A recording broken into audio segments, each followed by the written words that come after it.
दोस्तों नमस्कार। नेजर क्लासेस में आपका एक बार फिर से स्वागत है। 1.3 एक्सरसाइज का नेक्स्ट क्वेश्चन देखिए। क्वेश्चन नंबर 3 में हमसे ये कहा है कि इनमें एक सेट दे रखा है और ये कुछ क्वेश्चंस दे रखे हैं। इसमें ये बताना है कि ये करेक्ट है कि इनकरेक्ट है और रीजन भी देना है। तो पहला देखिए,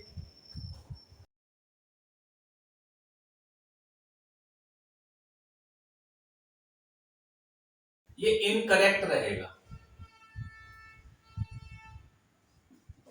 ये कहा है कि सेट 3,4 ए का सबसेट होगा, पर यहाँ पर एलिमेंट जो है 4 दे रखे हैं। सेट ए के अंदर एक तो 1 है, एक 2 है, एक सेट है 3,4, यानी कि ये सेट 3,4 इस ए का एक एलिमेंट है, सबसेट नहीं है, इसलिए ये इनकरेक्ट आंसर है। यहाँ पर ये सबसेट का साइन है, सेट 3,4 ए का एक एलिमेंट दे रखा है, ये इसका सबसेट नहीं होगा। सेकंड पार्ट में दे रखा है कि 3,4 बिलोंग्स टू ए, ये करेक्ट रहेगा।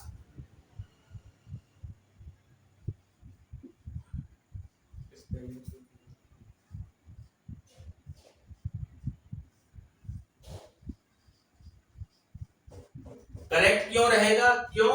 सेट ए के अंदर 4 एलिमेंट हैं, 1 2 सेट 3,4 और 5, और ये जो है ए के अंदर बिलोंग कर रहा है, इसका मतलब है ये करेक्ट आंसर है।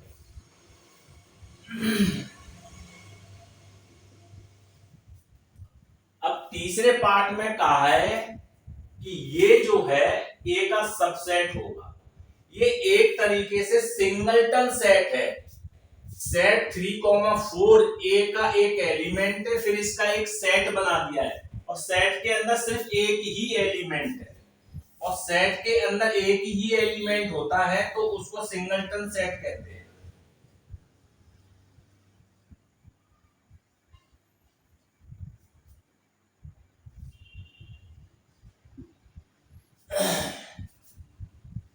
ये इसका सबसेट है। ये करेक्ट इसलिए रहेगा क्योंकि सेट ए के अंदर सिर्फ 4 एलिमेंट है, उन 4 एलिमेंटों में एक 1 है, एक 2 है, एक सेट 3,4 है और एक 5 है। तो ये सेट जो है ए का कम से कम एक एलिमेंट तो है ही है, तो फिर इसको सेट के अंदर लिख दिया है। अब ये सिंगलटन सेट बन गया, और सिंगलटन सेट ए का सबसेट रहेगा क्योंकि ये इसके अंदर एग्जिस्ट है। 1 सेट ए का एक एलिमेंट है क्योंकि सेट के अंदर 4 एलिमेंट है, 1, 2, सेट 3,4, 5, और हमसे कहा जा रहा है कि 1 बिलोंग्स टू ए करेक्ट है कि इनकरेक्ट है। सोचने की जरूरत ही नहीं है, साफ दिख रहा है कि ये ए का एलिमेंट है। इसके बाद इसमें आ रहा है फिफ्थ पार्ट में कि 1 इज अ सबसेट ऑफ ए। दो सेटों में कोई किसी का सबसेट रहे तो सेट होना चाहिए, यहां सिर्फ एलिमेंट है, 1 सेट नहीं है, 1 सिर्फ एलिमेंट है। इसका मतलब है इसका सिर्फ एलिमेंट हो सकता है, सबसेट नहीं हो सकता। इसका मतलब है फिफ्थ पार्ट इनकरेक्ट है हमारा।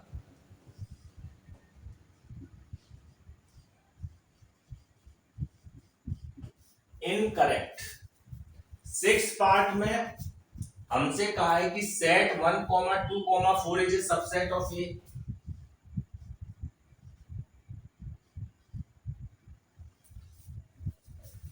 ये एक करेक्ट आंसर रहेगा। इस सेट के सारे एलिमेंट सेट ए के अंदर हैं, इसका मतलब है कि ये ए का सबसेट रहेगा। सेवंथ पार्ट में हमसे कहा है कि ये बिलोंग्स टू ए। ए के अंदर 1 अलग से है, 2 अलग से है, 5 अलग से है, सेट के अकॉर्डिंग नहीं है इसके अंदर। इसका मतलब है ये एलिमेंट ए का एलिमेंट नहीं है, यानी जैसे ये एक एलिमेंट दे रखा है, इसी तरीके से ये इसके अंदर होना चाहिए था, पर ये इसके अंदर नहीं है, इसका मतलब है ये इनकरेक्ट है।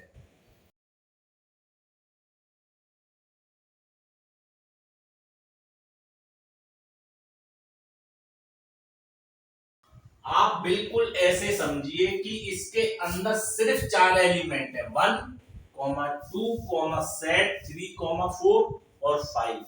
इस वाले पार्ट में हमसे ये कहा है कि ये सेट क्या ए का एक एलिमेंट है, ये इसके अंदर देखें तो एग्जिस्ट ही नहीं कर रहा। यानी कि ये एलिमेंट के तौर पर इसके अंदर नहीं है, पर ये जो सेट है ये इसका सबसेट है पहले वाले पार्ट में। इसका मतलब है ये सेट ए का एलिमेंट नहीं है, बस इसका सबसेट है। 1, 2, 3 इस सेट के अंदर 3 एलिमेंट हैं, पर ये तीनों की तीनों एलिमेंट सेट ए के अंदर नहीं है। सेट के अंदर 1 है, 2 है, पर 3 नहीं है। सेट 4 के अंदर 3 है, 3 इटसेल्फ सेट ए के अंदर नहीं है। इसका मतलब है ये इसका सबसेट नहीं होगा। क्यों? क्योंकि इस सेट के जो 3 एलिमेंट है 1, 2, 3 वो ए के एलिमेंट नहीं है।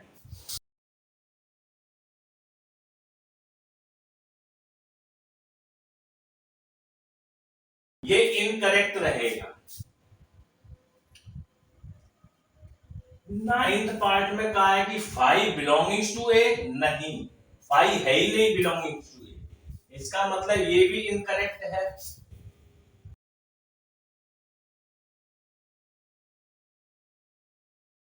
क्योंकि सेट ए के अंदर सिर्फ 4 एलिमेंट है, 1, 2, एक सेट है 3, 4 और 5। 5 जो है ए के अंदर नहीं है।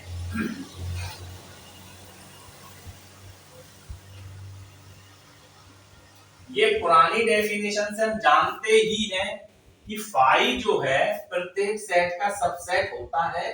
इसका मतलब है 5 जो है ए का सबसेट तो है।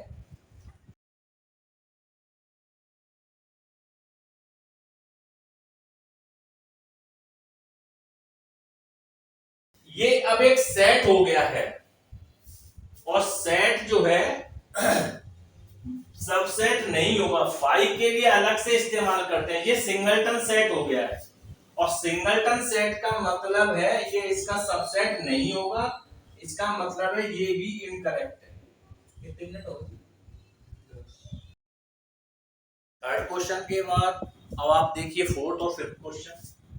इस क्वेश्चन में हमसे ये कहा है फोर्थ क्वेश्चन में कि ये जो सेट्स दे रखे हैं इनके सबसेटों को लिखिए। तो सबसेट लिखने में कोई बहुत बड़ी बात नहीं है, हमने बताया है पिछले वीडियो में सबसेट क्या होता है। तो इसके जो सबसेट होंगे, क्योंकि सिंगलटन एलिमेंट है, एक तो इटसेल्फ यही रहेगा और एक 5 रहेगा।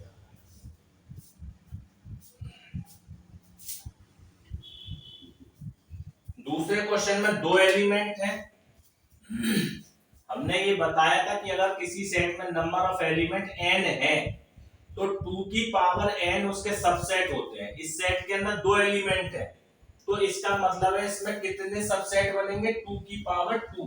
2 की पावर 2 का मतलब 4। तो सबसेट में सबसे पहले तो 5 लिखते हैं। एक तो इसका 5 बनेगा,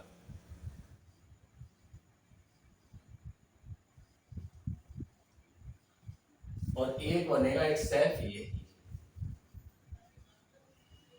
पहला 5, दूसरा सिंगलटन सेट ए, तीसरा सिंगलटन सेट बी, और फोर्थ जो है इटसेल्फ ए। क्योंकि कोई सेट खुद का भी सबसेट होता है। इस सेट के अंदर 3 एलिमेंट है, तो नंबर ऑफ एलिमेंट अगर 3 है तो जो सबसेट होंगे 2 की पावर 3 यानी 8 हो जाएंगे। तो सबसे पहले तो 5 लिख लीजिए।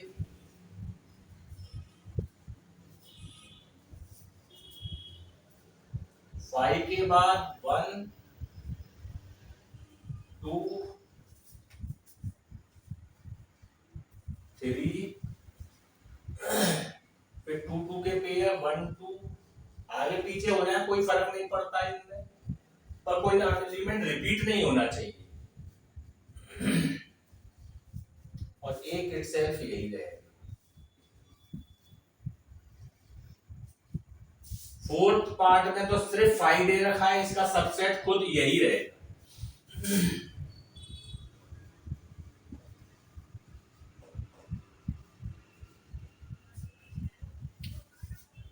पांचवें क्वेश्चन में हमसे कहा है how many element is power set पढ़ते हैं इसके।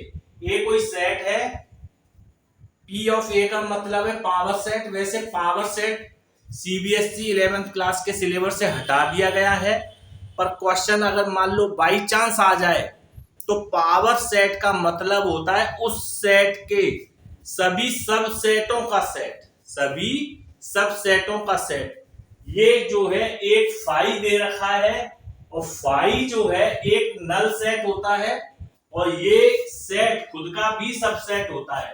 तो जो नंबर ऑफ एलिमेंट होंगे सिर्फ एक ही एलिमेंट आएगा, यानी पावर सेट के अंदर सिर्फ एक सबसेट होगा जो फाई के द्वारा जनरेट होगा।